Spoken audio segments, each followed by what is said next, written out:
Hola a todos.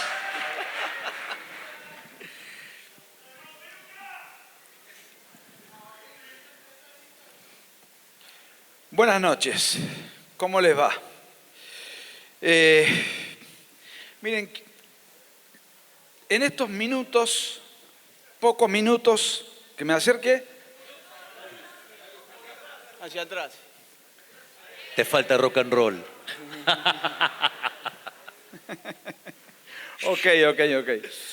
Miren, originariamente en el día que hoy nos convoca, iba a estar Javier Milei solo presentándole el libro Agustín. Pero alguien de la organización dijo, no, muchachos, si va a estar Agustín y va a estar Javier, esto se va demasiado a la derecha. Busquen a alguien que sea más progresista. Entonces me llamaron para contrastar, para equilibrar la balanza. Yo empecé dando el combate que doy en el 2014, desde el 2004. Los que me conocen, y ahí veo caras amigas, seguramente se acuerdan. Desde entonces yo tuve la ocasión, el raro privilegio, de que algunos libros míos fueran presentados, Alex, fueron presentados por expresidentes. Fueron expresidentes a asistir a conferencias mías. No me pregunten si civiles o de facto.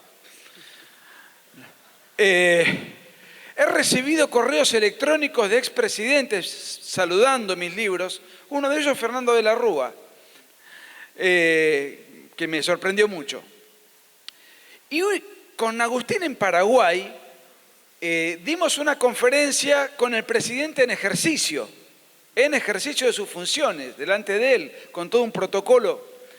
Pero ahora estoy muy nervioso porque nunca di unas palabras delante de un futuro presidente.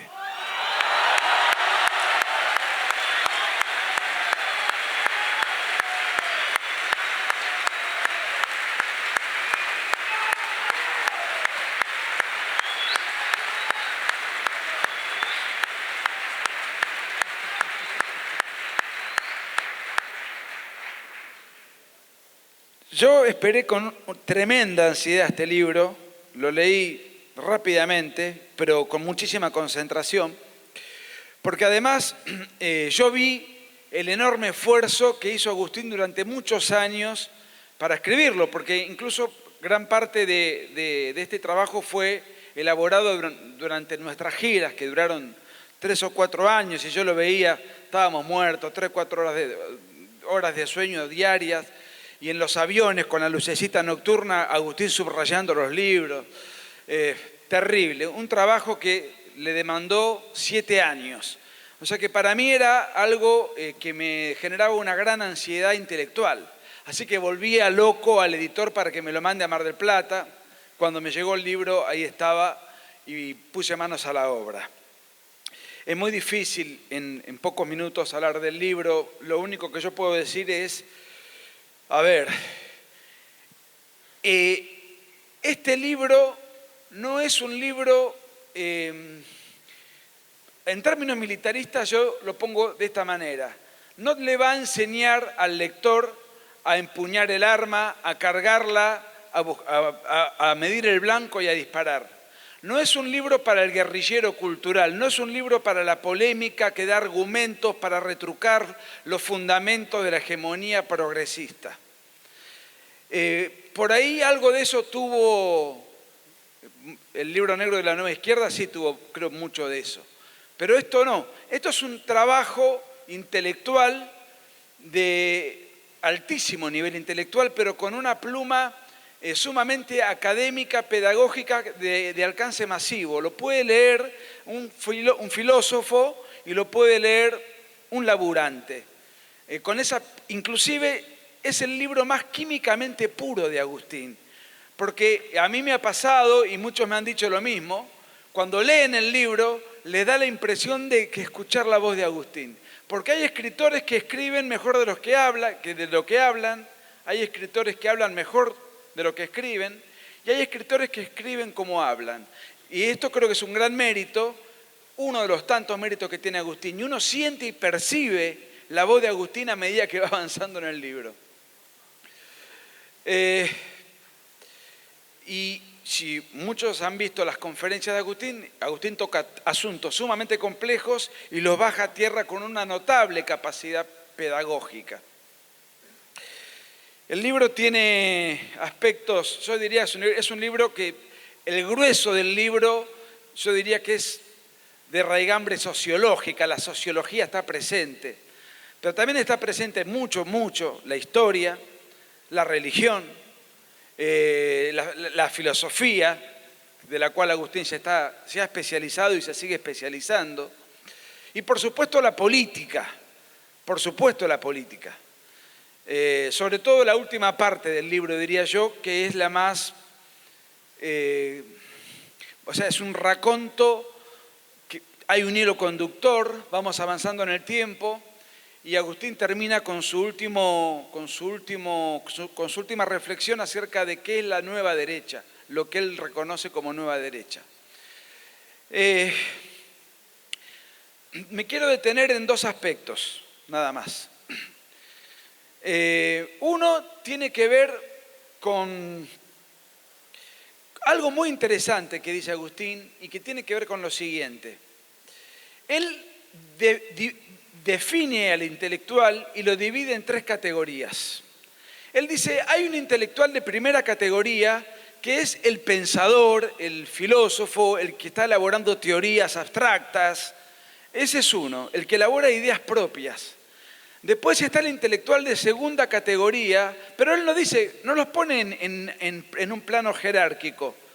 Dice que es una concatenación, una suerte de entrecruzamiento que se necesitan mutuamente. El de segunda categoría es el que interpreta a ese pensador y lo baja a tierra a los alumnos. Por ejemplo, un profesor que explica a Marx, por ejemplo.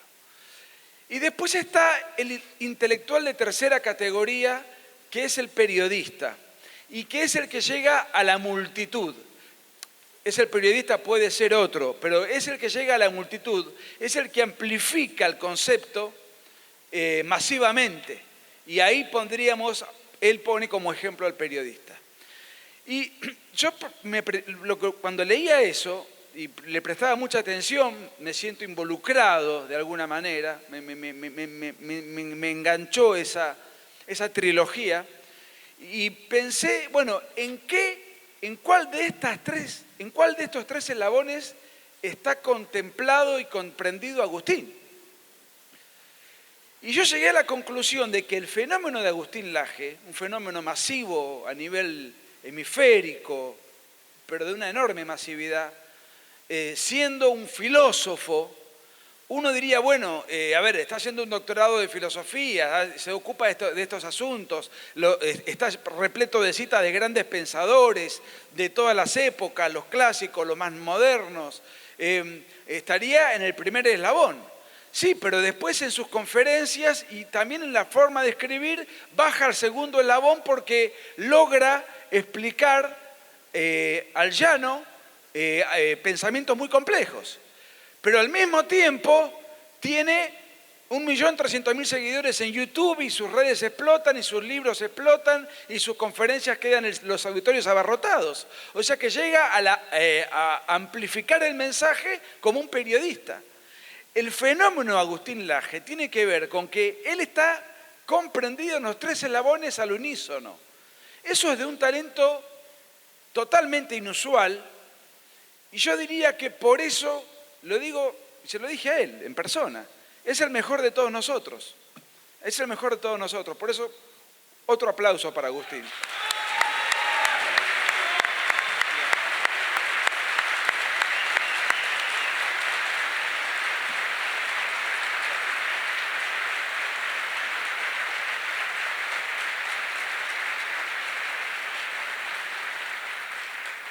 Ustedes saben que yo lo conocí a Agustín cuando Agustín tenía 15 años y ahí nos conectamos, yo lo duplicaba en edad y me parecía su manera de pensar, de reflexionar, las preguntas que hacía, las cosas que charlábamos, me parecían de que era un chico con rasgos geniales, con rasgos extraordinarios. Por eso siempre pongo el ejemplo que cuando me acuerdo de todo eso, me siento un poco como aquel tipo que alguna vez vio jugar a Maradona en una plaza de chico y dijo, este tipo es distinto. Este tipo es distinto, tiene otras cualidades. Entonces, de alguna manera, esa analogía siento que identifiqué a alguien que era superlativo. Bueno, acá los hechos hablan por sí solos.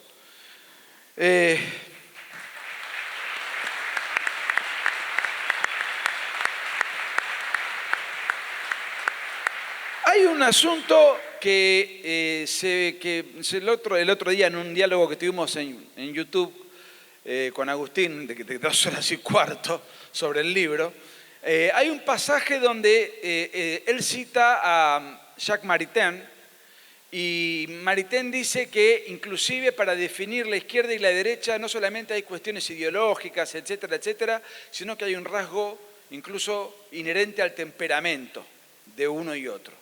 Nos pusimos a charlar sobre eso, pero no voy a repetir aquello que está en ese diálogo, que en todo caso el que le interesa lo puede ver por internet, y en todo caso además está en el libro desarrollado, muy poco desarrollado, pero se hace uso de ese concepto. Y acá quiero ir a lo siguiente. Este libro no se llama El diálogo cultural, se llama La batalla cultural, porque estamos en una batalla, en una suerte de guerra, llámenle como quieran. Nosotros no tenemos adversarios, tenemos enemigos. La progresía, la progredumbre y todos sus aliados, los bienpensantes, la casta a la que siempre ataca con certeza Javier Milei, y no solamente la casta política, la casta periodística hegemonizada por un progresismo que nos atosiga, que nos abruma y que además no tiene contraste. No hay diferencias filosóficas sustanciales entre los canales kirchneristas y los canales que responden a Cambiemos. No, nosotros tenemos enemigos y tenemos que tratarlos como tales, tenemos que aniquilarlos y aplastarlos ideológica y políticamente.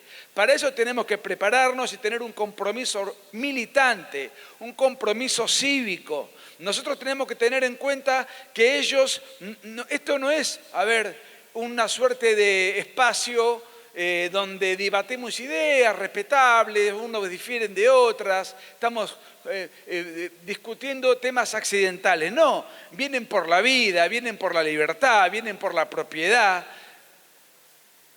Inclusive, si se fijan, el propio canciller, tratando de distraer o minimizar las violaciones a los derechos humanos que comete la dictadura de Nicolás Maduro en Venezuela, dice, bueno, en Argentina también se violan los derechos humanos.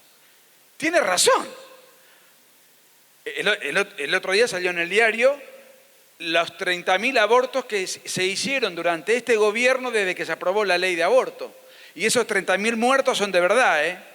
Y eso es parte constitutiva de las violaciones a los derechos humanos sistemáticas y generalizadas que lleva adelante este régimen.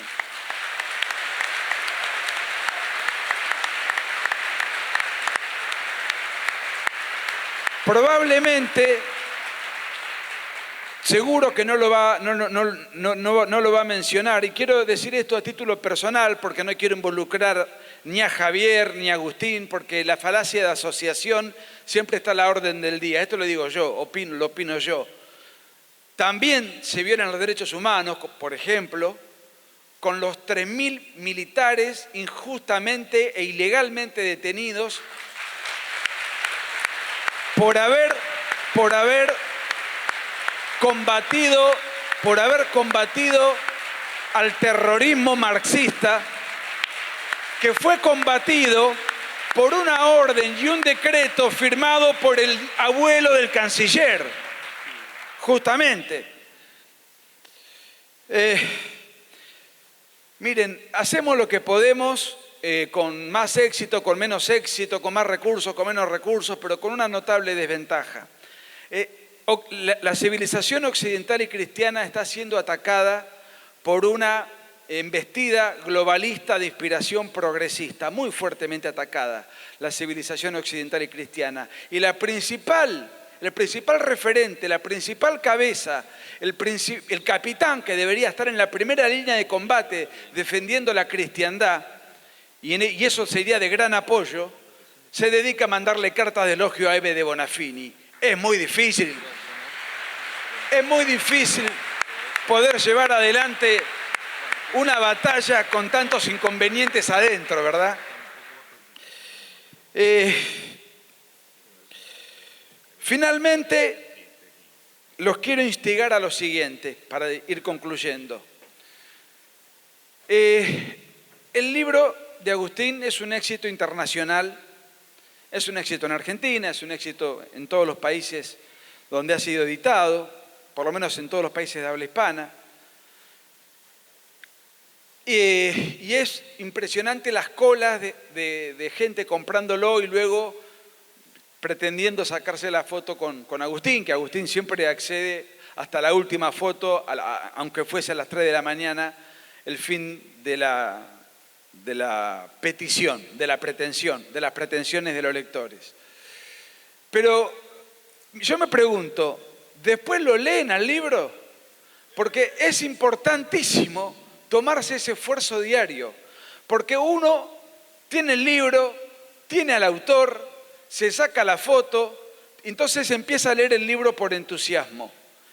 Pero el entusiasmo, por definición, es un envión que tiene fecha de vencimiento. Decía Escrivá de Balaguer que las cosas no hay que hacerlas por entusiasmo, sino que hay que hacerlas por amor.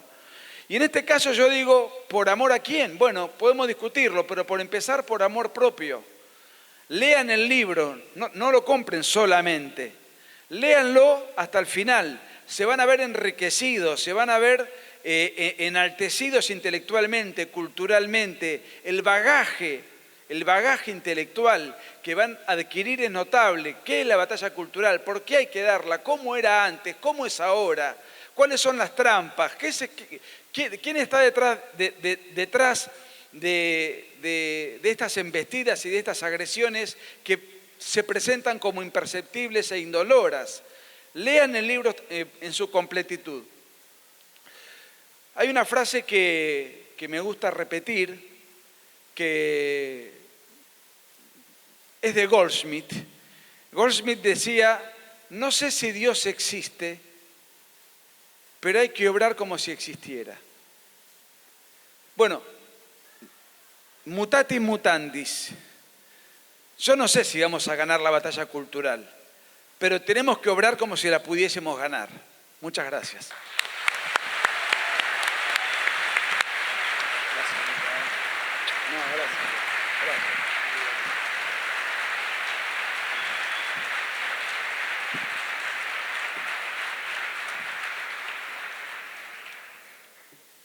Bueno, en primer lugar, yo lo que deseo es darle las gracias a Agustín por darme el privilegio, el honor y obviamente el orgullo de poder estar presentando este libro enorme que es La Batalla Cultural. Lo he dicho en otras oportunidades y lo vuelvo a decir, Agustín es de los tipos más brillantes que he conocido en mi vida. Y por lo tanto para mí es un enorme honor tener la posibilidad de estar aquí junto a Agustín. Esto es un privilegio, esos son los gustos que uno se da en vida. Y al mismo tiempo con Nicolás, que recuerdo cuando hicimos hace unos años en el Auditorio Belgrano, hicimos también una presentación que dejó mucho para cortar, fue muy valioso. Por lo tanto, en primer lugar, digamos gracias a Agustín y gracias a vos también, Nicolás, porque estamos replicando en alguna medida aquello que pasó en aquel momento que fue tan especial y que generó tanto impacto. Respecto al libro, yo voy a contar el tema de la batalla cultural casi como una cuestión de primera persona, que me parece que, dado que Agustín va a estar contando el libro, digamos, contar acerca de lo que es esto, digamos, puesto en la práctica.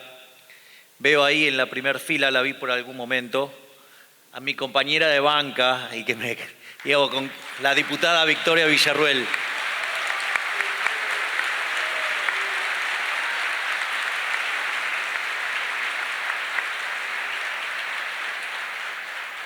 Porque le puedo asegurar que no es tan fácil como parece.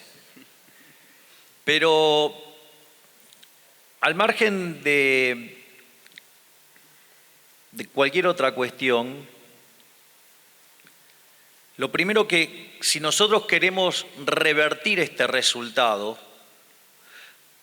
lo primero que tenemos que darnos cuenta es que la batalla cultural la perdimos. Es decir, cuando el planteo que hace Nicolás y dice, hagamos esto como si pudiéramos ganarla, que yo estoy convencido que la vamos a ganar, y de hecho la estamos ganando.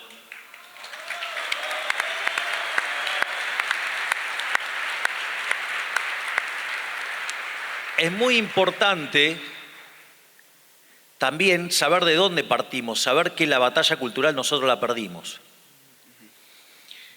Es muy interesante en algunas de las partes del libro, él, digamos, menciona, cuando habla de la Revolución Francesa, dice, mire, los valores presentados por la Revolución eran la libertad, la igualdad y la fraternidad.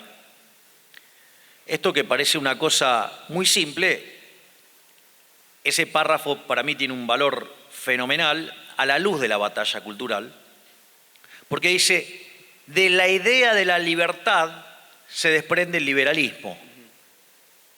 De la idea de la igualdad se desprende el socialismo. Y de la idea de la fraternidad se desprende el nacionalismo. Y esto es clave cuando uno quiere entender la lógica de la batalla cultural. Una de las cosas que, por eso para mí este libro uno lo tiene que leer complementariamente con otro libro maravilloso del queridísimo Axel Kaiser, que se llama La fatal ignorancia. En ese libro, una de las cosas que explica el queridísimo Axel Kaiser, aviso, aclaro, por si hacía falta,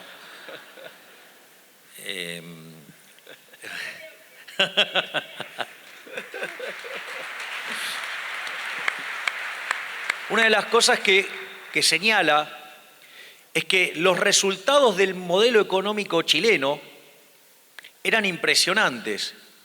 Y sin embargo, ya hace muchos años, Axel Kaiser predecía, pero se va a caer, el modelo se va a caer. Y eso también en algún sentido, en algún momento hasta lo menciona Agustín, dice, mire, la batalla no es estrictamente lo económico, porque el caso chileno es exitoso en lo económico y sin embargo se cayó.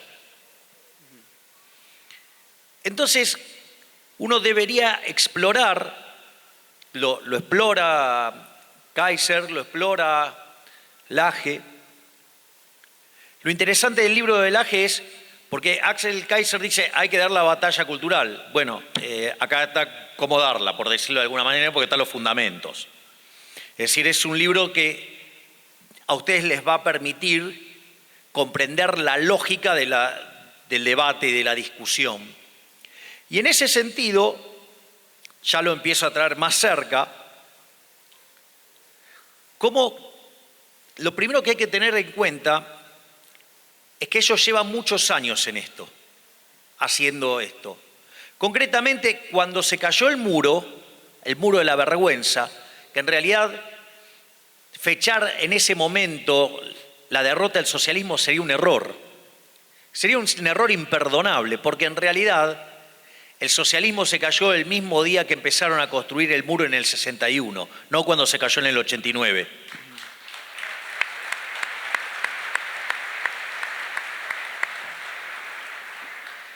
Y en ese sentido, cuando se cae el muro, la realidad es que uno de los grandes parásitos del mundo, Cuba, con lo cual digo, empiezo a dar definiciones sobre lo que va a ser mi política exterior.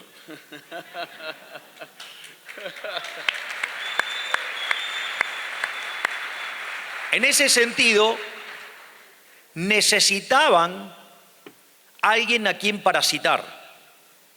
Es decir, la desesperación de Castro era de quién iba a vivir en ese momento. Porque ustedes cuando miran el PBI per cápita de Cuba después de la caída de la Unión Soviética se desploma. Frente a esa situación se arma lo que se conoció como el Foro de San Pablo, donde el objetivo final del Foro de San Pablo era establecer la Unión Soviética Latinoamericana. Es decir, que cuando Nicolás habla de que esto, digamos, es una pelea en serio, es en serio. No son adversarios, son rivales. Es decir, son el enemigo. Porque recuerden que donde se aplicó ese sistema nefasto fue un fracaso en lo económico, en lo social, en lo cultural, y tienen en su haber asesinado a 150 millones de seres humanos. Por lo tanto, no estamos jugando con cualquier cosa, estamos jugando con verdaderamente las fuerzas del mal. Es decir, digamos, a ver, quien vive en un país socialista no necesita saber qué es el infierno porque vive en el infierno. Por lo tanto, de hecho es muy interesante cuando arranca el capítulo 6, ¿no? Todas las referencias, arranca haciendo tú un conjunto de referencias sobre la definición de lo que tiene que ver la izquierda. Por ejemplo, lo hace respecto a la Biblia, respecto al Tanaj, lo hace respecto al Corán, y siempre lo izquierdo está asociado a lo malo. Y claro, sí, si han sembrado cualquier tipo de calamidad en la tierra, son la propia representación del maligno. Les gusta hacerlo desde el lado judío, lo pueden hacer con Samuel 8. Lo quieren hacer desde el lado católico y cristiano, lo pueden hacer con el Evangelio de San Lucas. Es decir, en ese sentido, es más, fíjense cuando ustedes hacen la referencia en italiano, la diestra y la siniestra. No solo eso, sino que fíjense que ustedes cuando quieren hacer algo ilegal, ¿qué dicen? Lo hacemos por izquierda. Digo, es bastante claro, o sea, ese preludio del capítulo 6 es maravilloso, que de hecho es el último del capítulo, del libro. Pero al margen de eso, ahora fíjense que frente a las atrocidades que genera ese sistema, sin embargo ganaron la batalla cultural. Entonces la pregunta es, ¿cómo lo hicieron? Y para eso yo quiero mencionar dos autores que son claves en entender esto. Uno es Gramsci. Porque ¿qué era lo que decía Gramsci? Que para que la batalla cultural, para que el socialismo fuera exitoso había que impregnarlo en la sociedad. Entonces, ¿cómo lo hacían? Mediante la educación, mediante los medios de comunicación, mediante la cultura. Y de esa manera van contaminando la forma de pensar de la gente. Se crea la idea de lo políticamente correcto. Fíjense que esto es tan así y ellos han sido tan exitosos, porque esto es lo que hay que comprender, ellos han sido exitosos en esto. Ellos lograron tener de presidentes en Argentina a Néstor Kirchner, a Cristina Kirchner, ahora a Alberto Fernández. En Uruguay a Pepe Mujica, a Tabaré Vázquez. En Chile a Lago, a Bachelet, ahora a Boric.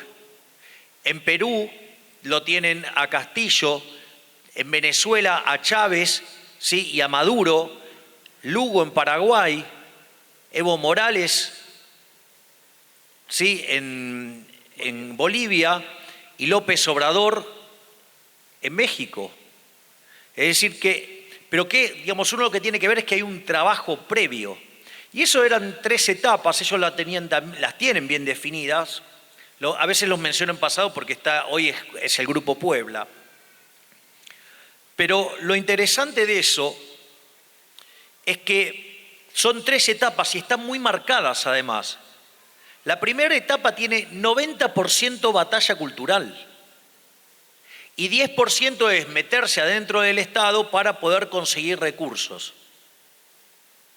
La segunda etapa es hay un 50% que tiene que ver con la batalla cultural, pero un 50% vinculado, que como ya se metieron adentro del Estado, empezar a avanzar en una agenda regulatoria y de avance sobre los derechos de propiedad. ¿Para qué? Para que avanzando en esa lógica, terminar destruyendo ¿qué? El sistema capitalista. Por lo tanto, la última etapa, ¿sí?, es la etapa de las expropiaciones. Es decir, tienen una agenda muy marcada. En algunos lugares se ve con total claridad.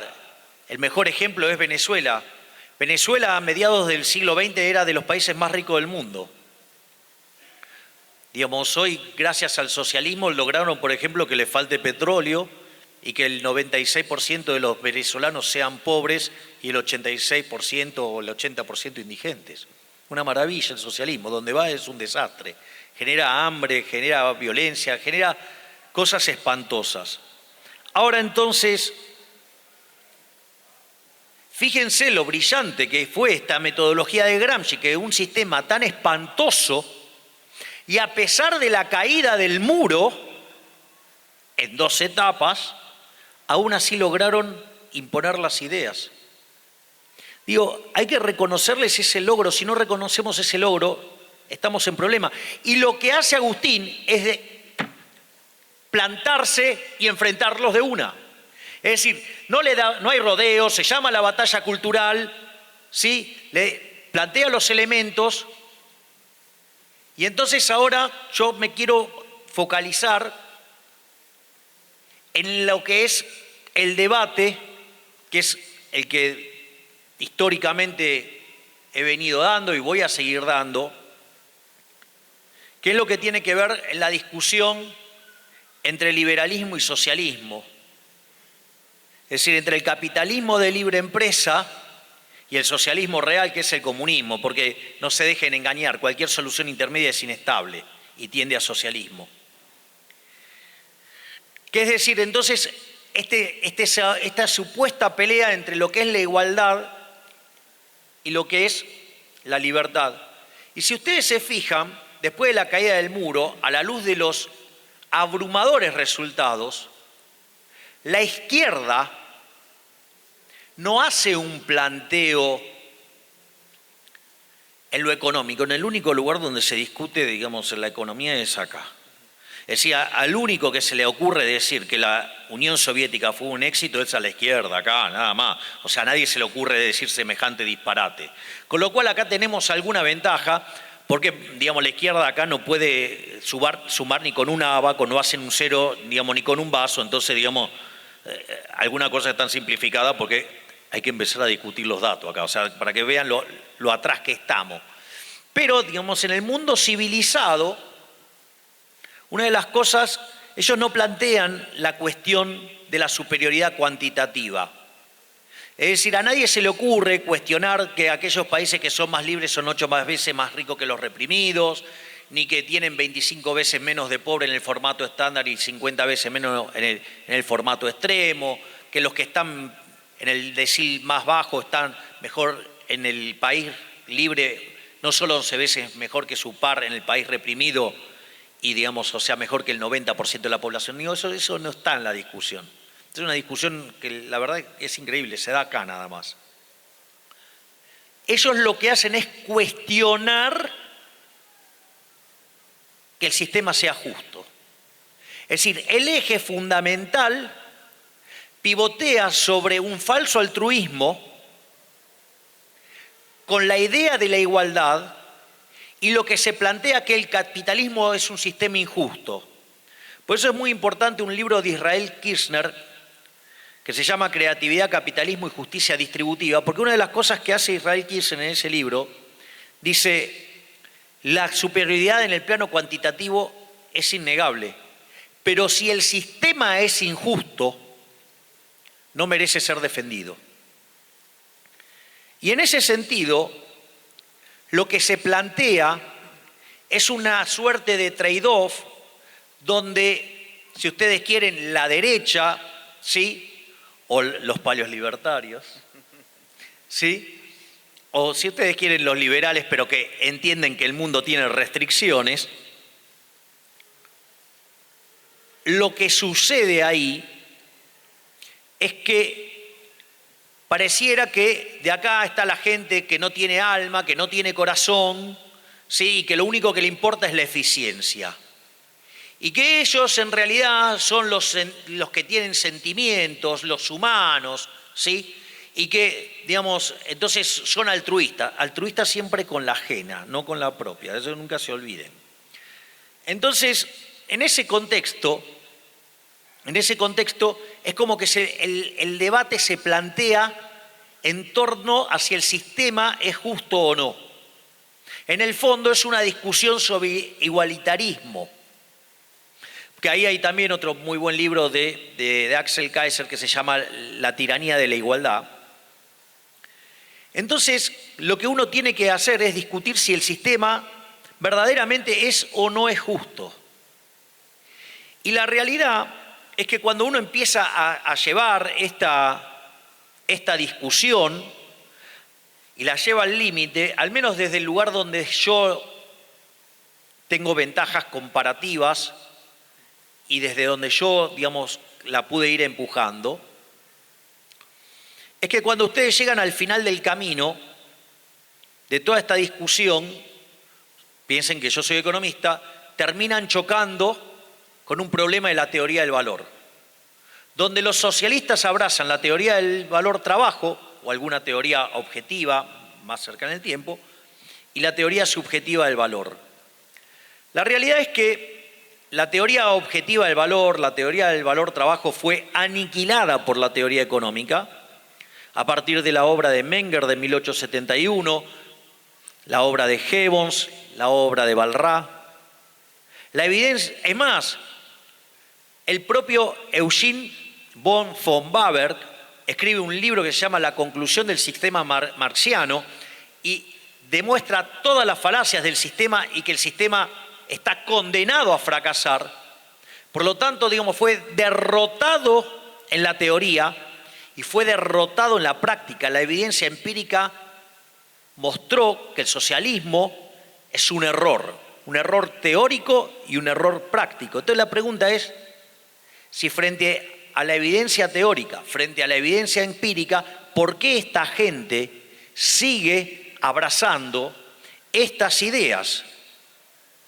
Y ahí cuando ustedes chocan con esto, es que en realidad para poder explicar la teoría de la explotación de Rothbertus o su versión mejorada, como lo es el caso de la plusvalía de Marx, necesitan justamente la teoría del valor trabajo. Porque si todos los bienes vienen determinados en su valor por la cantidad de trabajo que tienen, en el fondo no tendrían por qué existir los beneficios. Es decir, explotación para Rothbertus, plusvalía para Marx. Y en ese contexto, en el fondo lo que ustedes están viendo es que hay un prejuicio. Es decir, utilizan ese marco justamente para poder derivar estos resultados. Y en el fondo, lo que está subyacente en eso sí, ahora vamos a una cuestión moral, que es cuáles son los valores implícitos. La envidia, el odio, el resentimiento, el trato desigual frente a la ley y el asesinato. Por lo tanto, desde ese conjunto de valores morales, todo lo que va a salir son instituciones espantosas que inexorablemente llevan a la muerte y a la miseria. Por eso fracasan siempre. Y entonces la idea es, ¿qué es lo que hay del otro lado? Y del otro lado, como señala nuestro máximo prócer del liberalismo de todos los tiempos, Alberto Venegas Lynch, hijo, el liberalismo es el respeto irrestricto del proyecto de vida del prójimo, basado en el principio de no agresión y en defensa del derecho a la vida, a la libertad y a la propiedad, cuyas instituciones son la propiedad privada, los mercados libres de intervención estatal, la competencia entendida como libre entrada y salida, la división del trabajo y la cooperación social, donde solamente se puede ser exitoso sirviendo al prójimo con bienes de mejor calidad a un mejor precio, donde a su vez la retribución de los factores viene dado por el valor del producto marginal de ese factor, llámese trabajo, es decir, el salario va a venir determinado por el valor del producto marginal del trabajo. Es decir, que hay una dimensión que tiene que ver con la productividad del trabajo, donde obviamente depende también de la acumulación del capital, por ende no son enemigos los capitalistas y los trabajadores, sino que son socios, porque a más capital, más productividad, por ende mayores salarios reales, sino que a la productividad se le suma la dimensión precio. Y de vuelta, los precios vienen determinados por las preferencias y por la escasez. Consecuentemente, como mencionaba antes, solamente se puede ser exitoso sirviendo al prójimo con bienes de mejor calidad a un mejor precio. Es decir, que aquel que le va bien en el capitalismo es un benefactor social. Y por lo tanto, ese dilema que plantea la izquierda, que el sistema produce bien pero distribuye mal, es falso. Es decir, el sistema no solo que es más productivo, sino que además es el único sistema que es justo. No solo por eso entonces que además los valores morales que abraza derivan instituciones que generan crecimiento económico y como decía Bastiat, donde entra el comercio no entran las balas. Donde hay mercado, las costumbres son dulces, señaló Bertrand de Jouvenet. Entonces, en ese contexto, es que si les ganamos con la evidencia empírica, le ganamos con la teoría económica, le ganamos en el plano filosófico. ¿Por qué ellos han ganado? Porque ellos entendieron que esto era una batalla cultural. Y la batalla cultural, y esto ya es con lo que voy a cerrar, no solo se libra escribiendo, no solo se libra dando conferencias, ni tampoco peleándose con todo cuanto zurdo aparezca en la tele.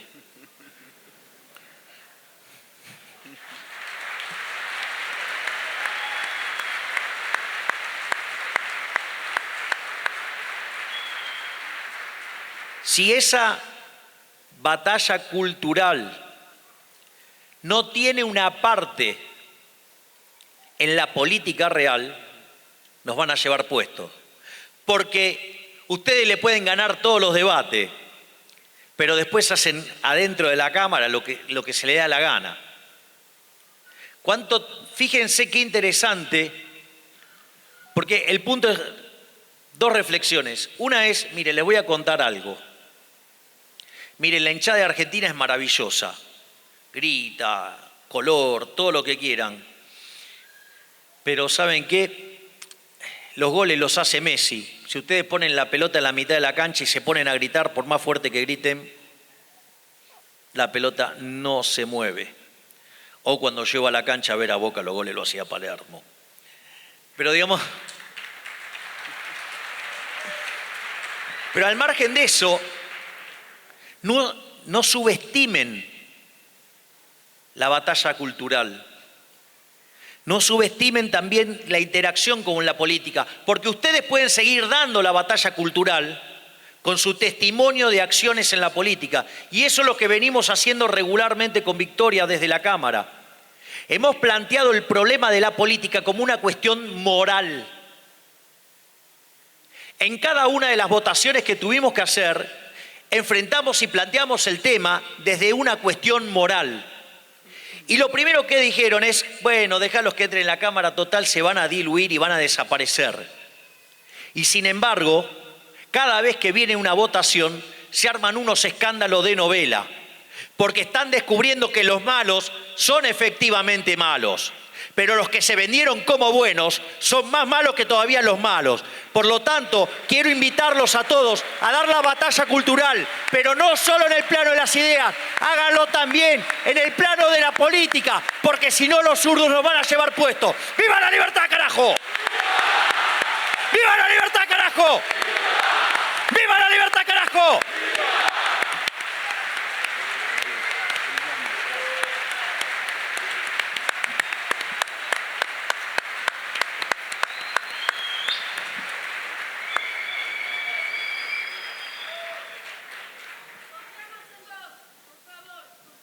Y yo confío en ustedes, porque si no me ponen los votos...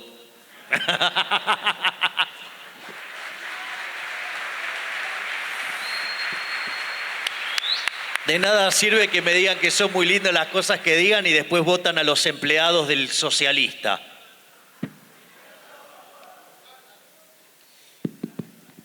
Bueno, muy buenas noches a todos, bienvenidos. Gracias por acompañarnos. La verdad es que es muy emocionante ver cómo en el epicentro del progresismo, que suelen ser las ferias del libro, esto no es una acusación particular, pero suele ser así.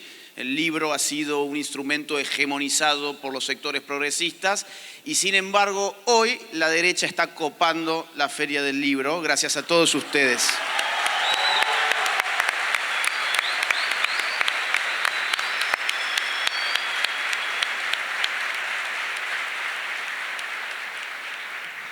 Y también la tienen que copar el sábado. Ah, el sábado. El sábado. Sí, sábado. ¿A qué hora? 20:30. Vamos a avisar. Claro, con el Camino Libertario, sábado 20:30. Sábado 20:30 la copamos de nuevo, ¿eh? Así que agéndenselo, vengan. Miren. Aparte viene Viviana Canosa. Además claro. viene Viviana. Sí. Gran luchadora también. Bueno, miren, antes que nada también muchas gracias a Javier, a Nicolás, grandes amigos, grandes compañeros de trinchera, de batallas culturales y ahora también políticas. Gracias por haber aceptado tomarse el tiempo de leer el libro y tomarse el tiempo de acompañarme hoy a mí en este evento que para mí es muy importante porque me llevó mucho tiempo escribir este libro, como les adelantaba Nicolás. Y lo que se me había dicho en un inicio es, bueno, no, las presentaciones del libro son en una feria del libro una formalidad. Uno cuenta, bueno, me motivé por esto, me gustó esta parte, gracias a todos por venir y lean el libro, vamos a firmarlo.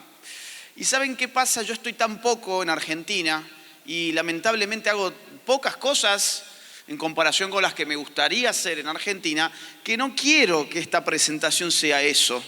Yo, miren, me voy a tomar la desubicación de plantear esta intervención casi como una clase de ciencia política, ¿sí? Porque quiero no solamente tratar de vender un libro, sino de comunicar su contenido o por lo menos brindar algunas pistas para poder abordar bien la lectura.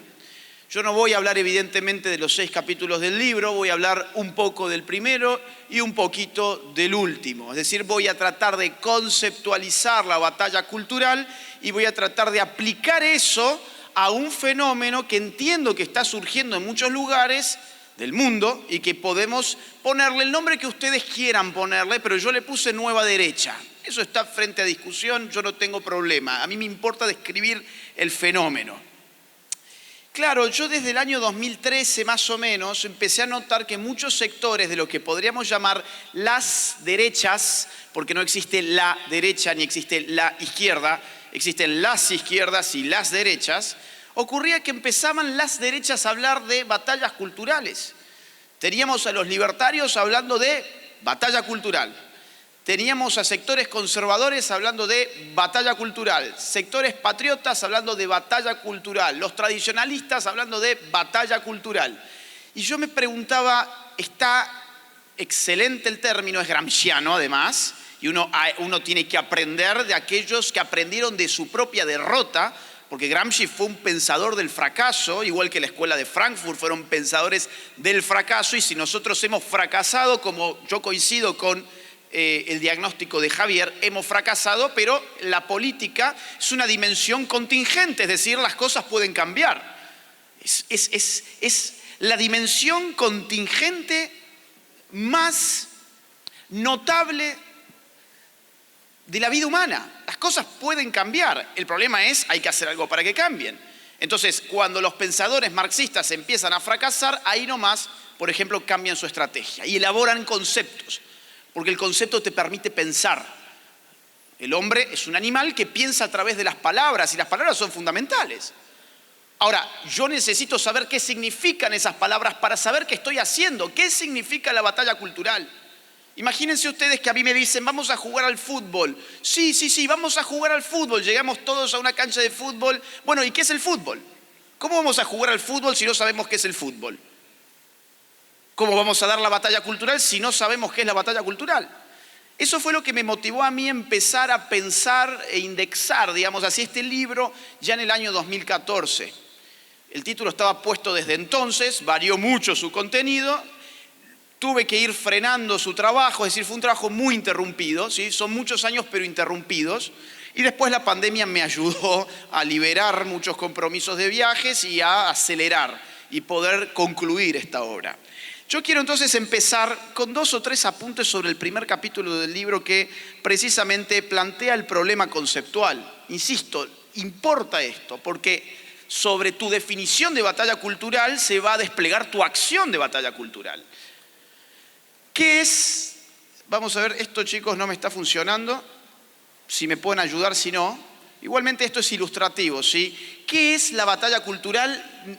Amerita una definición, una caracterización de qué es la cultura. Batalla cultural son 2 términos. Ok, ¿y qué es la cultura? La cultura es un término dificilísimo pero usadísimo. Lo usamos a menudo para decir muchos tipos de cosas muy distintas entre sí. Pensamos que sabemos, pero cuando nos preguntan qué significa ya no sabemos. Eso le pasaba a San Agustín con el tiempo. San Agustín decía algo más o menos así sobre el tiempo.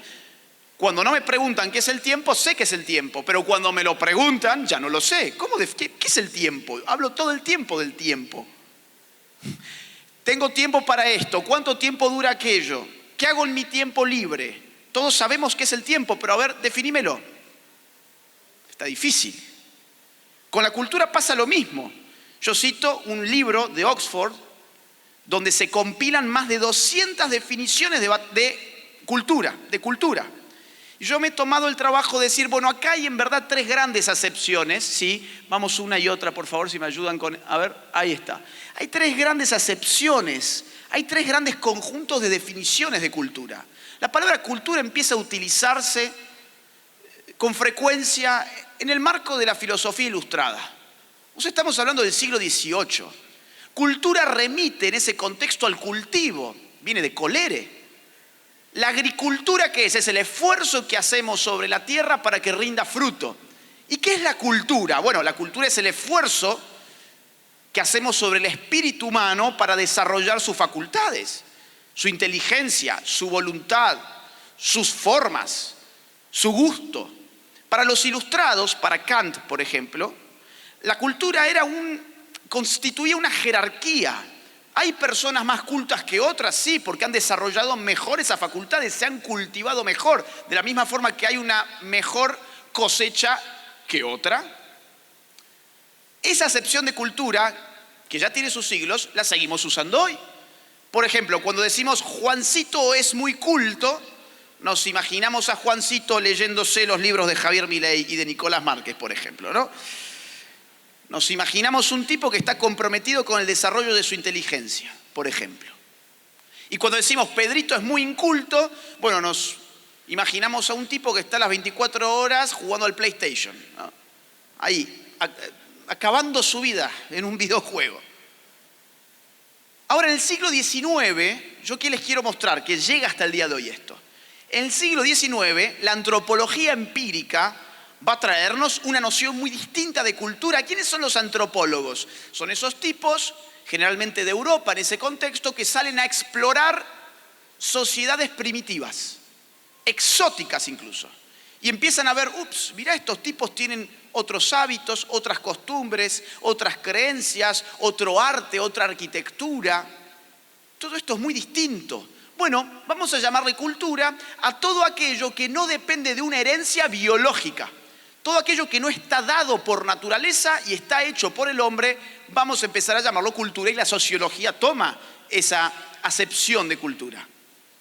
Esto hoy lo seguimos utilizando. Piensen ustedes en la ideología de género. Cuando te dicen, no, bueno, a ver, la sexualidad es una construcción cultural.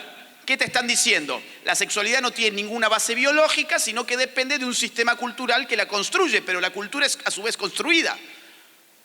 Entonces, fíjense cómo esa acepción también llega a nuestro lenguaje cotidiano, sin que nos percatemos de ello. Y en tercer lugar hay una acepción estética que refiere a los productos de la expresividad humana. Una pintura, un cuadro, un monumento, una obra de arte, una escultura, arquitectura, una pieza musical también. Imagínense ustedes que yo les digo, quiero que me lleven a un paseo cultural. Ustedes no me van a llevar a una verdulería, no me van a llevar a un centro comercial, me van a llevar, por ejemplo, a una galería de arte. Se va a sobreentender. Hay un sobreentendimiento de que yo estoy utilizando esa acepción concreta. Me van a llevar a ver a la arquitectura, la catedral, algún monumento, un paseo cultural, un museo. Entonces, fíjense cómo tenemos tres acepciones distintas, pero las utilizamos con una misma palabra. Y sin embargo, en estas tres acepciones, y esto es lo más difícil de la conferencia, si podemos superar esta dificultad, ya estamos metidos en batalla cultural. En esas tres acepciones encontramos una misma tensión constitutiva de la palabra. Hay una tensión en una palabra que nos aparece al mismo tiempo como estructurada y estructurante, como creativa y condicionante. El hombre toma conciencia, yo hago la cultura, pero la cultura hace en cierta medida al hombre. Entonces, ¿cómo se me muestra eso? Como poder. Si la cultura es un condicionamiento inevitable en tu vida, porque el hombre es un animal de cultura, pues entonces modificar la cultura modifica el comportamiento. Estamos hablando de poder. El mundo moderno descubrió eso, a diferencia del premoderno, que la cultura estaba dada automáticamente. El mundo moderno dice, esto es maleable, yo puedo cambiar valores, yo puedo cambiar normas, yo puedo cambiar las creencias, los mitos, los ritos, la historia, y genero ¿qué? Un tipo de control social distinto. Ustedes piensen el poder en estos términos, como la probabilidad de imponer mi voluntad sobre otro.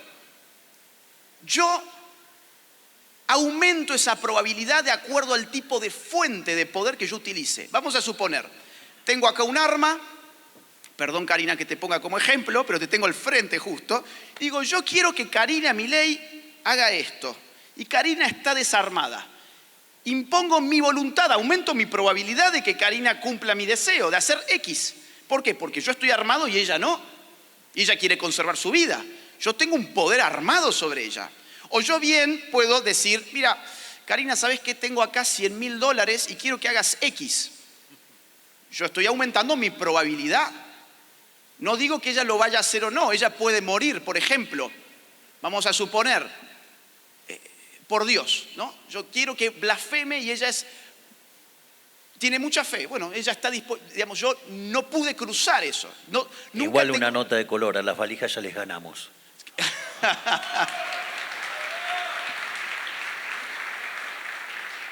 Yo aumento mi probabilidad de imponer mi voluntad, ¿con qué? Con dinero. Tengo poder económico. Ahora yo puedo ser más sutil y yo puedo manipular la conducta de Karina modificando su entorno cultural. La bombardeo mediáticamente, la bombardeo desde la universidad, desde los colegios, la bombardeo desde los libros, hegemonizo la cultura, cambié su condición cultural y cambió su comportamiento. ¿Cuál es la forma más poderosa del poder? Esta última. ¿Por qué? Porque no se nota.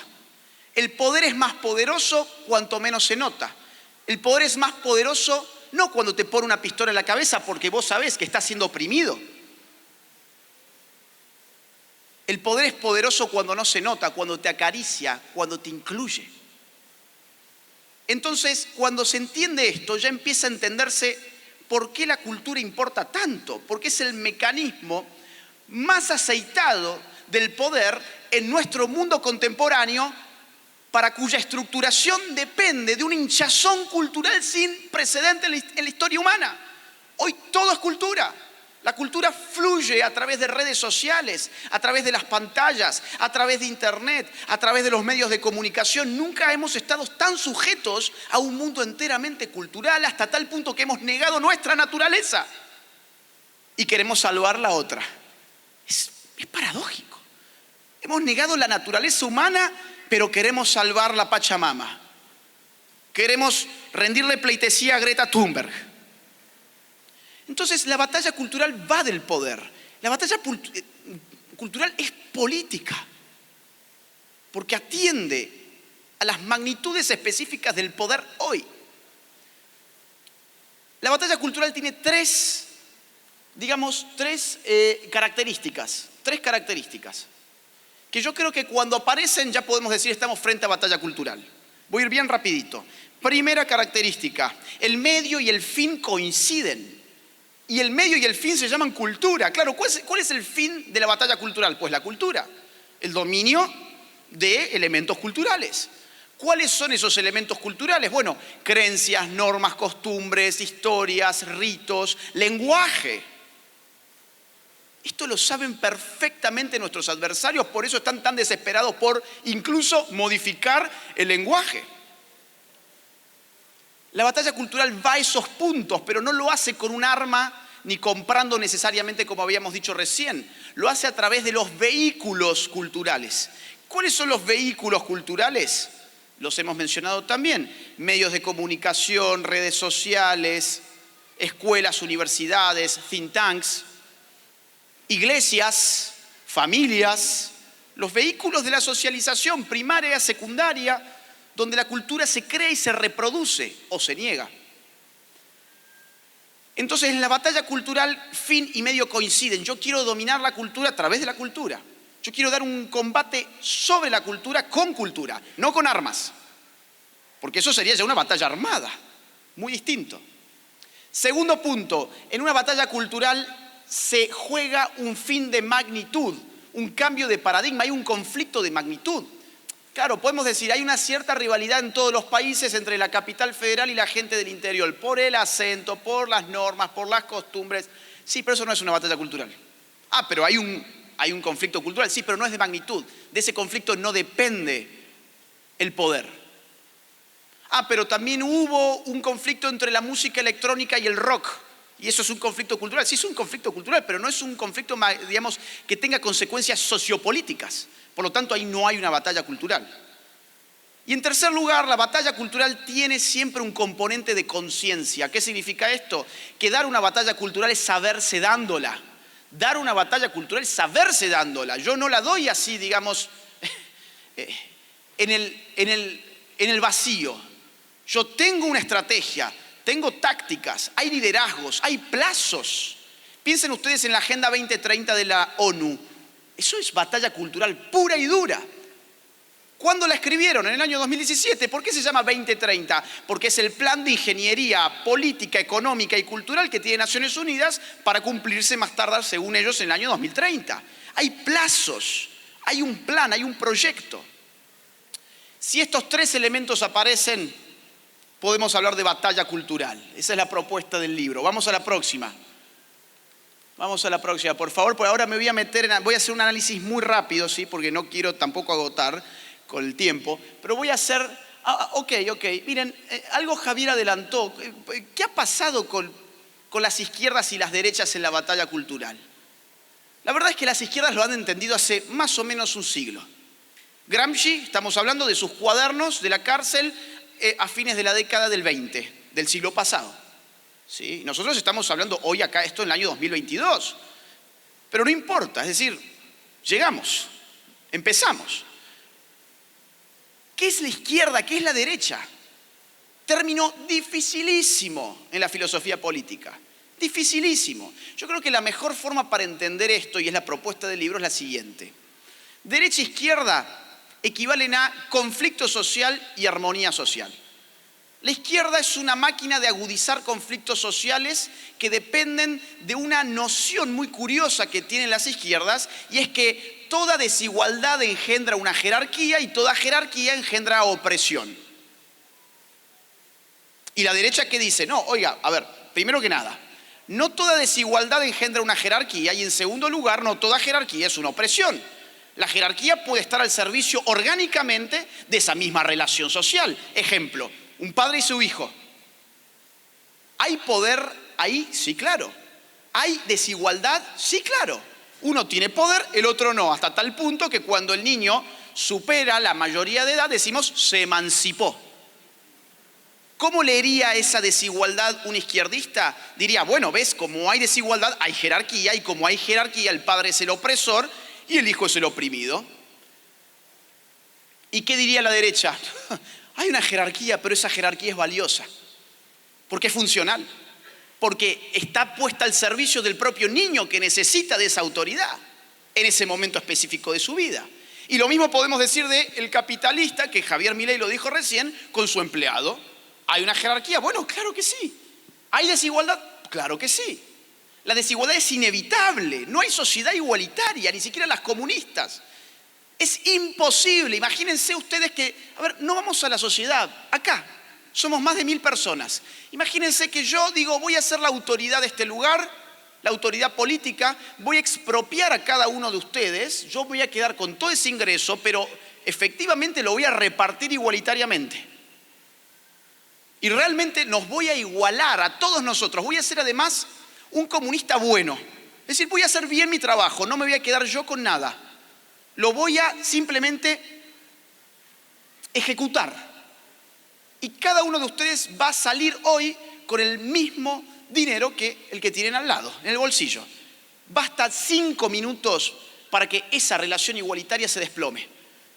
Se desploma. ¿Por qué? Bueno, porque capaz alguno de ustedes fue y lo invirtió, otro compró bitcoins, otro se jugó todo al negro en la ruleta, otro pagó sus cuentas, otro salió a cenar con la familia. O sea, las decisiones libres generan desigualdad. Y no toda desigualdad genera una jerarquía. Y aun cuando la genera, no toda jerarquía significa opresión. Pero la izquierda dice, acá hay una desigualdad, yo puedo suponer ya una jerarquía y esa jerarquía puedo meter la cizaña.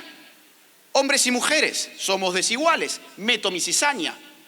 Homosexuales y heterosexuales, meto mi cizaña. Indígenas contra el hombre blanco europeo colonizador, meto mi cizaña. Constantemente, ahora hasta con gordos y flacos. La gordofobia, empiezan a hablar de eso. Es una locura. Y acá en Argentina están queriendo meter ahora el asunto racial. Cuidado con lo que se viene, están empujando para poder sacar réditos ideológicos de eso también. Entonces, ¿cuál es la diferencia entre la izquierda y la derecha? Pues que la derecha, en sus distintas vertientes, apuesta por armonizar a la sociedad, y las izquierdas por conflictuar, porque no soportan el hecho de que seamos desiguales. Entonces, la izquierda entendió, vamos una más, entendió muy bien la batalla cultural desde hace mucho tiempo. Antonio Gramsci ya fue mencionado, el tipo desde la cárcel dijo, acá hay que cambiar la estrategia. Empecemos a ver qué pasa dentro de la iglesia, qué pasa dentro de las universidades, los medios de comunicación, la familia, etc. Herbert Marcuse, de la Escuela de Frankfurt, padre de la contracultura de los años 60, padre del Mayo francés del 68, agarró Marx, agarró a Freud y dijo, quizás que por el punto sexual podemos redefinir lo que tiene que hacer la izquierda. Eros y civilización fue su obra de ese momento. Y digo, fue el padre intelectual de la primera rebelión cultural de la historia moderna. Michel Foucault, hijo del Mayo francés, sobre todo en su etapa genealógica, el tipo va a elaborar una microfísica del poder y va a decir, oiga, no, el poder no está allá en el Estado, no es la gran industria, el poder está en la relación social individual, particular, allí abajo, vos con tu papá, sí, vos con tu papá tenés una relación de poder, vos acá con tu médico tenés una relación de poder, el cura con el laico tiene una relación de poder, y empezó a ver en toda relación social poder, porque toda relación social implicaba una desigualdad y había allí una opresión. Hoy Foucault es el ídolo de la progresía contemporánea. ¿Y qué hizo? Conflictuó culturalmente ciertas relaciones sociales. Entonces ellos lo saben desde hace tiempo, tanto que las fotos están en blanco y negro. Vamos a la próxima. Y las derechas, yo creo que han sufrido 2 patologías políticas. En el caso de la derecha liberal, en general se ha caído en, vamos a la próxima, lo que se llama economicismo, que Javier ya lo mencionó, y es confundir el campo de la política vis a vis con el campo de la cultura, perdón, de la economía. Y es pensar, mientras la economía marche bien, es evidente que el capitalismo funciona, que es bueno y que hay que apoyar un gobierno, digamos, de centro derecha. Bueno, eso no fue así, eso no ocurrió. No ocurrió, se conflictuó el sistema por otro lado, por la cultura. Y además, vamos a la próxima, más típico de los sectores conservadores fue el religiosismo, que confundieron batalla cultural y política con religión. Y entonces se conflictuaron cuando tenían que marchar los católicos con los evangélicos. Pero entonces, digamos, la batalla cultural no es una gran misa, es un acto político la batalla cultural. Y la política no es el arte de unir a los idénticos, sino los similares. No importa a qué iglesia vayas, importa que estás tirando para el mismo lado. No importa si lo haces por este Dios o por aquel Dios. No, pero a mí sí me importa. Bueno, entonces no estás dando batalla cultural, estás dando una cruzada religiosa. Y eso detuvo en las derechas la batalla cultural. Vamos a la próxima, por favor. Voy a hablar un poquito del escenario actual y vamos a cerrar con esto. Próxima. Miren, el escenario actual es espantoso, ¿sí? Tenemos a un nivel macro lo que hemos llamado globalismo, y hay que entender qué es el globalismo. El globalismo es la nota distintiva de un nuevo orden mundial que se está gestando en este momento y que no tiene al Estado-Nación como autoridad absoluta. El Estado-Nación, el Leviatán, ahora está empezando a responder a un gran Leviatán o a un Leviatán global que empieza a imprimir políticas públicas que terminan siendo virtualmente obligatorias para todos los Estados-Nación. Ejemplo, en la pandemia, prácticamente todos los Estados-Nación tuvieron su Ministerio de Salud que no sirvió para nada. A ver, ¿cuál fue el Ministerio de Salud Global? La OMS. Un día te decían, mascarilla sí, mascarilla no. Se contagia por el aire, no se contagia por el aire. Las cuarentenas son fabulosas, las cuarentenas no sirven para nada. Se contagia de animales a personas, no se contagia de animales a personas. Y todos los países siguieron una política global, ¿sí? Hay una transferencia sistemática en los últimos años del poder del Estado-Nación, o sea, su soberanía, el concepto de soberanía, a estructuras internacionales. Y el gran problema con esas estructuras internacionales es que ¿cómo las controlás? El Estado todavía, gracias a mecanismos modernos como la Constitución, la democracia representativa, la alternancia en el poder, los valores republicanos de pesos y de división de poderes, los contrapesos republicanos, te permitían tratar de maniatar al Leviatán. Pero dígame cómo aplico toda esa filosofía política moderna a una estructura que no tiene territorio, como la ONU. ¿Cómo hago? ¿Ustedes alguna vez eligieron a alguien de la ONU? ¿Ustedes saben si hay división de poder dentro de la ONU? No, no se puede aplicar, y de ahí vienen gran cantidad de políticas públicas que ya empiezan a presionar, por ejemplo, por salario básico universal. O sea, ya han tomado partido estas estructuras. Y el globalismo está compuesto por muchas agendas de las cuales no voy a hablar ahora, ustedes ya las conocen y ya hemos hablado suficientemente de esto en otras oportunidades. Feminismos, abortismos, ideología de género, etc. Vamos a la próxima. El tema ambientalista está también a flor de piel. Pero ahora me quiero meter rápido en el tema regional. Vamos a la próxima. Estamos viviendo la segunda ola del socialismo del siglo XXI. ¿Sí? Estamos viviendo una segunda oleada socialista en la región. La primera ola del socialismo del siglo XXI nació, como dijo Javier muy bien, con el Foro de Sao Paulo del año 1990. Ellos estaban fracasando y son muy rápidos. Replantearon una estrategia. No podemos contar con el sponsoreo de la Unión Soviética. Bueno, creamos nosotros una estructura regional y nos va a ir bien. Y le fue muy bien, ya se dijo. Chávez Maduro en Venezuela, Bachelet en Chile, Lugo en Paraguay, los Kirchner en Argentina, Lula, Dilma en Brasil, Tabaré Vázquez, Pepe Mujica en Uruguay, Correa, Ortega, Evo Morales. Espectacular, le fue espectacular. Ahora, había 4 países importantes en la región que no cayeron en esas garras en ese momento. ¿Cuáles son? México, Perú, Colombia y Chile. Tanto así que 3 de estos países van a crear el grupo de Lima. El grupo de Lima, que empieza a generar un retroceso del Foro de Sao Paulo, y a partir del año 2015 más o menos, esta gente parece que empieza a perder su poder. Vamos a tener la victoria de Macri aquí, en Argentina. En Chile poco después habrá la de Piñera. Tendremos a un Lula preso. Bolsonaro llega al poder. En Estados Unidos, Donald Trump, en el año 2016. Evo Morales no se puede reelegir, termina incluso haciendo fraude y aparte atentando contra su propia constitución. Lenín Moreno en Ecuador traiciona a Correa, su jefe político, y este último tiene que escapar a Bélgica porque es un corrupto y va a caer preso. Chávez ya se murió, Castro ya se murió, Venezuela es indefendible. Parece que la izquierda retrocede, pero la izquierda se reconvierte muy rápidamente. Es como un ave fénix. Vamos a la próxima. Tanto se reconvirtió que el Grupo de Puebla, apareció en julio del año 2019. ¿En dónde? En México. ¿Por qué en México? Porque ahí apareció la esperanza, que fue la victoria de López Obrador en el año 2018. Y dijeron, acá hay otra esperanza, que es un monigote llamado Alberto Fernández, que es un tipo que va a encabezar a la izquierda regional, porque ya sabemos que gana la elección. Ya pasaron las PASO, ya sabemos que Macri no tiene oportunidad, va a ser nuestro alfil. Y lo ponen como presidente del grupo y empiezan a rearmar esa izquierda con una nueva cara, el Grupo de Puebla. Ya en octubre del año 2019, ese mismo año, tenemos revueltas indígenas en Ecuador tan fuertes que terminan generando la huida del gobierno desde Quito a Guayaquil. Se tuvo que mudar el gobierno a Guayaquil. Una semana más tarde, en Chile, explosión social por un aumento de 4 centavos de dólar del metro. Con lo que nos aumentan acá las cosas, ¿se imaginan si tuviésemos que hacer explosiones sociales aquí? Es decir, no habría nadie en pie.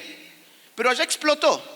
Y Piñera empezó a conceder, ¿querés más impuestos para las clases medias, altas y altas? Te los doy. Bueno, no, quiero un poco más. Bueno, ¿querés más redistribución? Te la doy. No, quiero un poco más, quiero más. Salario mínimo más alto, te lo doy. No, ahora quiero la Constitución. Ahora quiero la Constitución. ¿Cuál fue el final de Chile? Todavía no lo conocemos, pero esa Constitución es un espanto.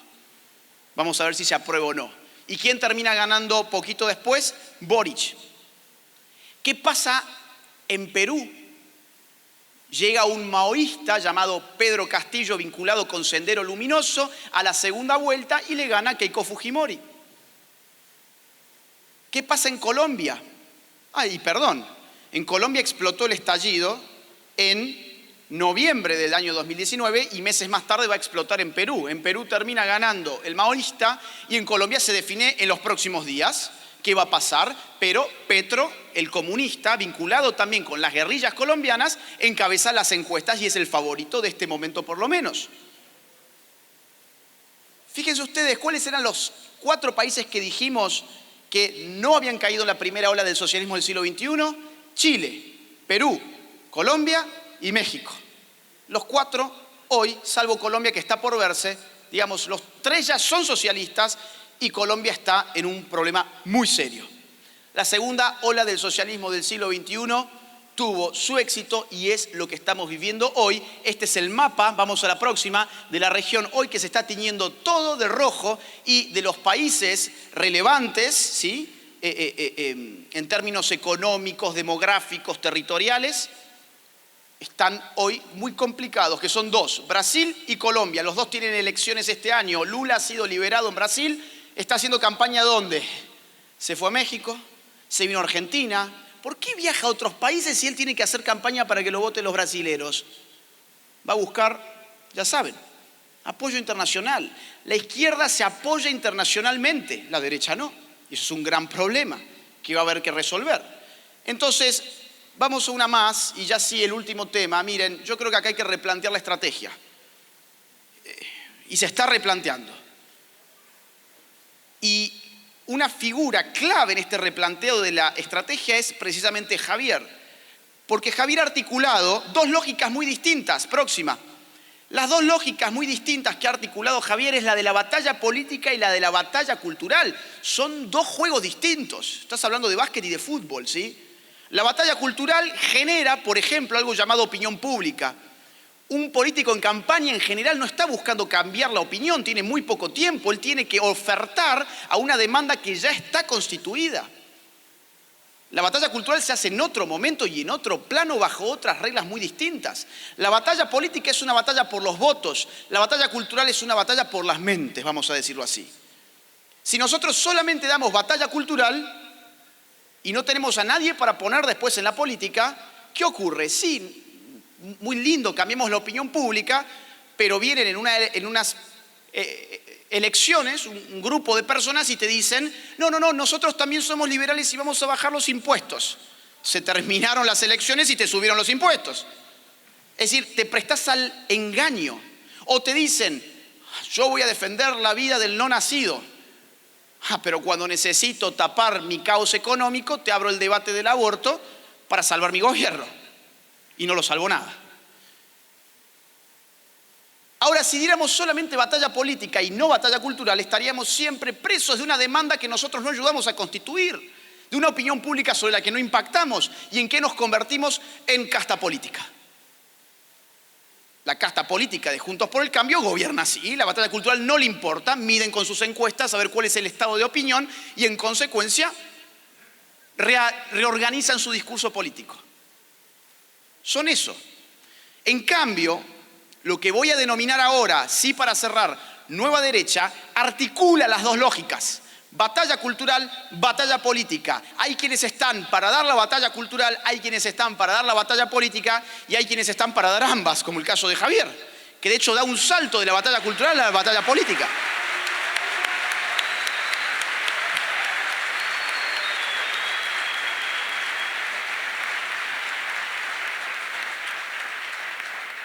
Esta es la última filmina y vamos a cerrar, ¿sí? Espero no haber abusado del tiempo de ustedes. Atrás. Nueva derecha. Hay mucha gente que me dice, ¿pero por qué la palabra derecha? Y mi pregunta es, ¿por qué no? Es decir, ¿por qué los izquierdistas pueden ir con la frente en alto diciendo yo soy de izquierdas y la derecha está todo el tiempo buscando excusas? Ay, no, es que el mundo es muy complejo para explicarlo en términos de dos categorías. Precisamente porque el mundo es muy complejo, necesitamos simplificarlo en dos categorías que son de uso frecuente y amplio en la sociedad para comprender al menos aproximadamente la oferta de ideologías políticas. Es decir, salimos de acá y no todo el mundo ha estudiado historia de las ideas políticas como para salir a decirle yo soy paleolibertario y él es ANCAP y él es paleoconservador y él es randiano y a él le gusta la escuela austríaca. No. El hombre común necesita categorías simplificadoras y eso la izquierda lo entiende muy bien, por eso se siente cómoda. Vos vas a preguntarle a un socialdemócrata, ¿sos de izquierda? Sí, claro. A un marxista, ¿sos de izquierda? Sí. A un postmarxista, ¿sos de izquierda? Sí. A un anarquista socialista, ¿sos de izquierda? Sí. Hasta los del PRO dicen que son de izquierdas. Es decir, y lo son. Y lo son. Bueno, son cazadores de votos. Vamos a ver. ¿Y por qué nosotros estamos tan acomplejados? Si hay algo que hace bien la izquierda es apropiarse de ciertas palabras y resignificarlas. ¿Han visto? Las consignas feministas son un buen ejemplo. Somos las brujas que no pudieron quemar. Claro, bruja es una palabra que en principio sería peyorativa, pero la resignifico. Somos putas y podemos ser peores y cosas así. Bueno, sí. La resignifico. La palabra queer fue totalmente resignificada al punto que ahora tenemos los estudios queer y las facultades queer, etcétera, etcétera. Y era un insulto en inglés. ¿Y por qué nosotros nos acomplejamos tanto con una palabra tan linda además como derecha? ¿Por qué nos acomplejamos de esa manera? Porque aparte tiene un efecto político, no solamente cognitivo, que es el de simplificar la complejidad de la realidad, de las ideas políticas. El otro efecto que tiene la palabra es que es capaz de acercarnos. Necesitamos una palabra con la cual nos sintamos cómodos, muchas expresiones de derechas, donde yo diga, mira, yo me siento cómodo con esta expresión y yo soy conservador, y yo soy libertario, y yo soy patriota. Pero nos encontramos todos bajo una misma palabra. Eso hace la izquierda, se encuentra toda, y miren que está mucho más fragmentada si vamos con la lupa que nosotros, pero no son tontos. Les gusta la palabra izquierda, la utilizan y nosotros negamos la nuestra. Resignifiquémosla. Una forma de hacerlo, creo yo, y es lo que propone el libro, es llamarla nueva derecha. Ahora, yo no soy el creador, yo no vengo a crear una nueva derecha. La nueva derecha ya está en curso. La nueva derecha, ejemplos, ahora sí vamos a la última filmina, a mi juicio es esta. Es decir,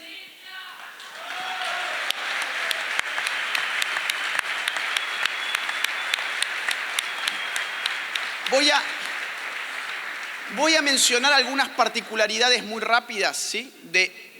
Toda esta gente tiene algo en común, varias cosas en común. Primero que nada, por si no los conocen, Abascal, de Vox, Bolsonaro, de Brasil, Trump en los Estados Unidos, el señor que está acá sentado,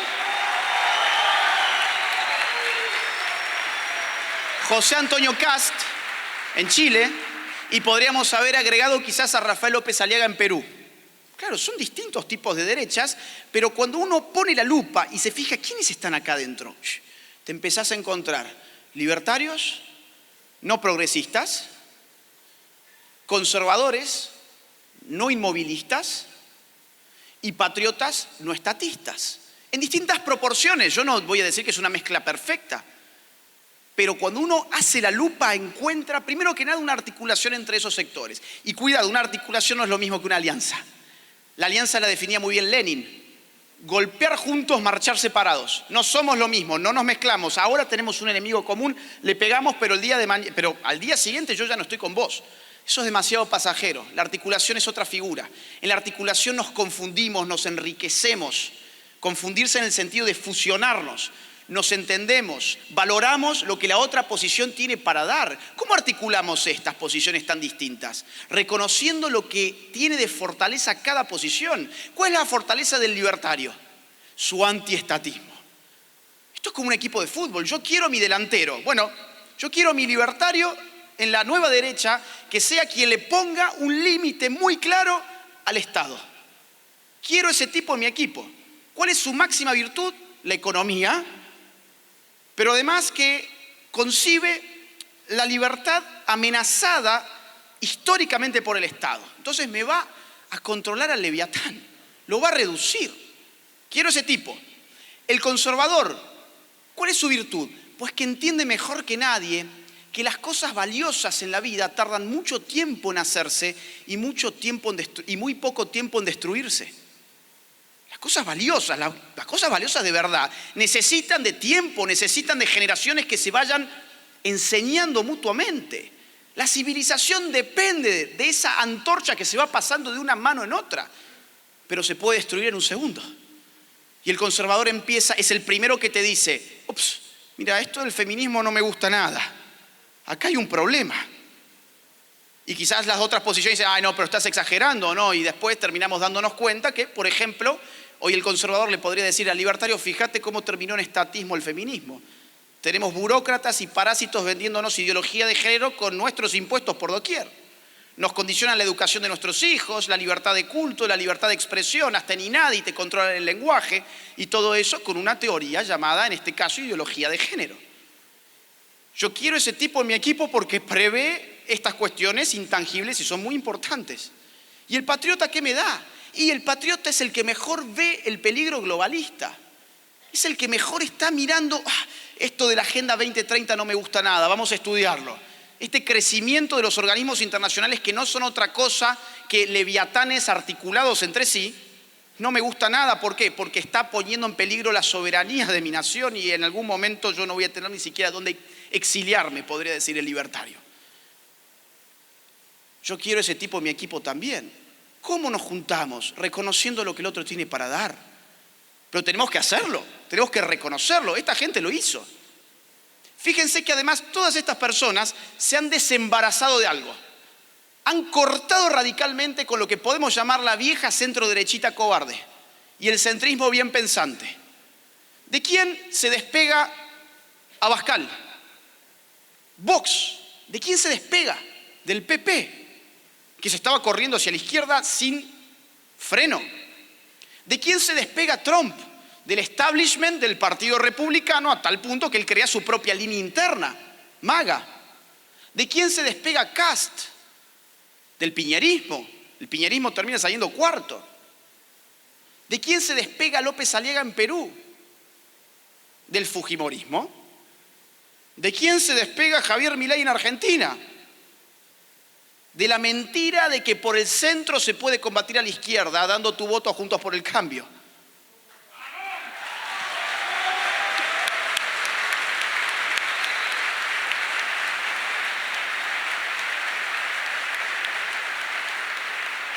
Entonces, estas nuevas derechas son nuevas porque ameritan no solamente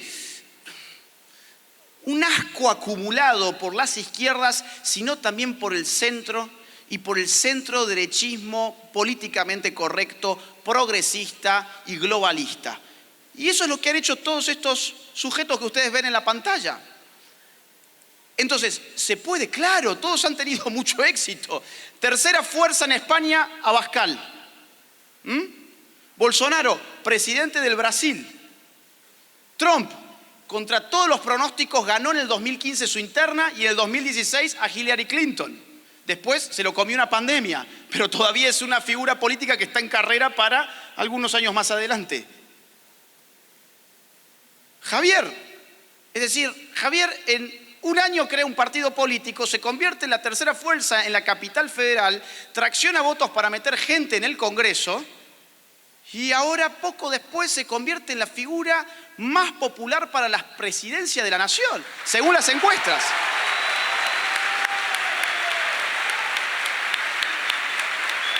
Miren, y José Antonio Kast no aparecía en las encuestas. Y en un contexto tan difícil como el de la nueva Constitución chilena, el tipo gana la primera vuelta. Es decir, la gente está pidiendo esto. Hay un espacio político real, de demanda real, para que la derecha, cuando tenga de verdad huevos, aparezca. Y cuando aparece, le va bien. Entonces, ahí hay que apostar.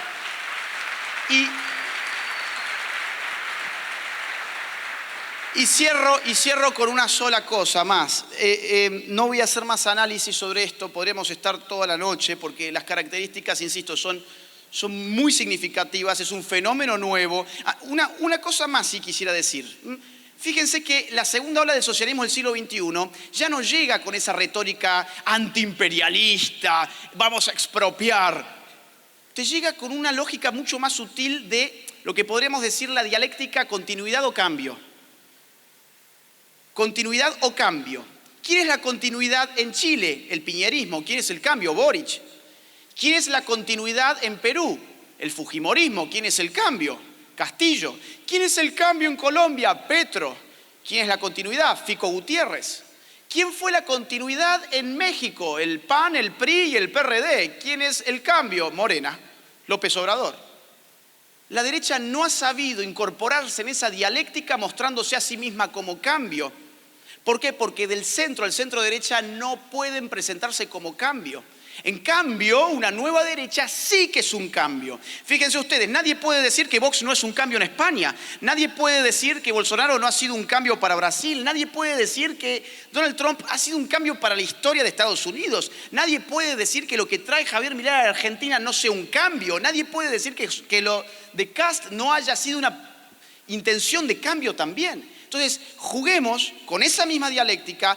Hagamos un cambio, pero por derecha, y eso es una nueva derecha. Voy a cerrar con una sola cosa. Miren, el libro, me preguntaron del editorial, ¿a quién se lo dedicás? ¿Para quién va el libro? Yo estaba en una gira, ¿no? Para mí eso ya estaba terminado. Y le dije, no, a nadie, ya está, sácalo así, basta. Ya estoy cansado, fueron muchos años.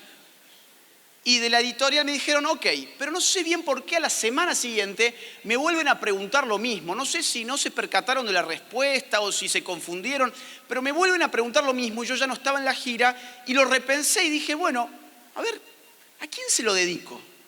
Vieron en la primera página, ¿no? O en la tercera página, por ahí aparece.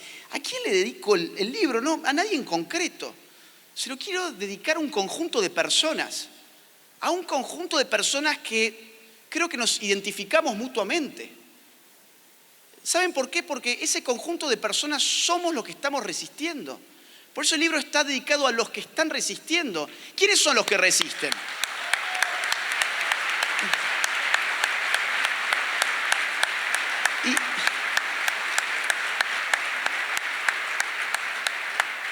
Y a la gente le encantó. Para mí, bueno, era como una formalidad, es decir, pero a la gente le encantó eso.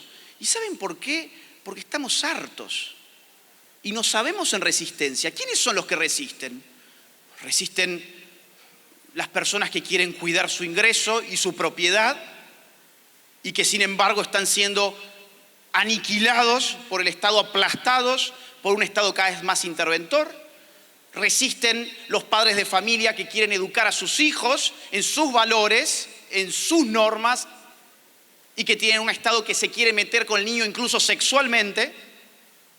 Resisten los chicos que van a la escuela y que han despertado y que tienen 14, 15 años y muchos de ellos están acá y se dan cuenta que los están adoctrinando y están resistiendo y se están informando y se toman el tiempo de venir a una conferencia como esta y se toman el tiempo de empezar a leer cosas que les puede costar mucho, pero saben que es el principio de su cultura.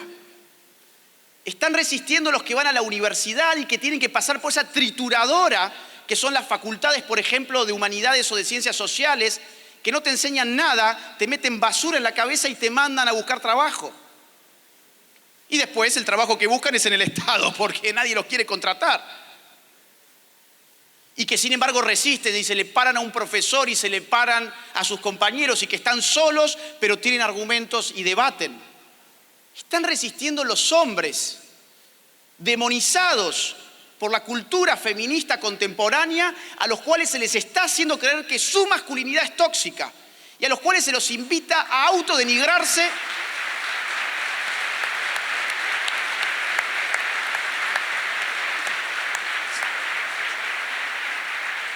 Se los invita a autodenigrarse en cursos para idiotas antipatriarcales que se flagelan entre ellos a ver si ven una teta.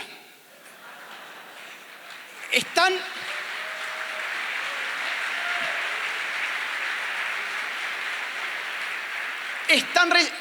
resistiendo también las mujeres,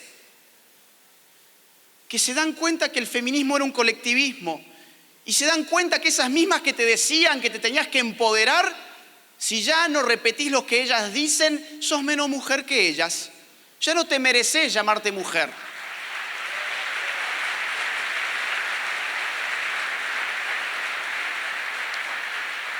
Están resistiendo los heterosexuales, pero también están resistiendo muchos homosexuales que dicen, oiga, ¿desde cuándo mi motivo de orgullo tiene que ser algo que usted me dice? Que mi orgullo se reduce a lo que yo hago en mi cama. No se meta en lo que yo hago en mi cama. No politice mis relaciones ni mi orientación sexual. Hay homosexuales de derechas que resisten las presiones del lobby LGBT. Hay incluso transexuales de derechas que han sido engañados y se saben hoy engañados porque les dijeron que el sexo se cambiaba como el color de la camisa y resulta que eso no era cierto, pero dejaba plata y creaba un ministerio de género. Están resistiendo los creyentes, a los quienes se los pisotea como a nadie, se les pisotea su fe, se les pisotea sus instituciones, se los ridiculiza a diario, se atenta contra su objeción de conciencia y contra su libertad de culto. Están en otros países resistiendo los blancos, a los que la Coca-Cola les dice que tienen que dejar de ser tan blancos, pero también los negros, a quienes Joe Biden les dice que son menos negros si no votan por él. Estamos resistiendo, toda esa gente es la que está resistiendo.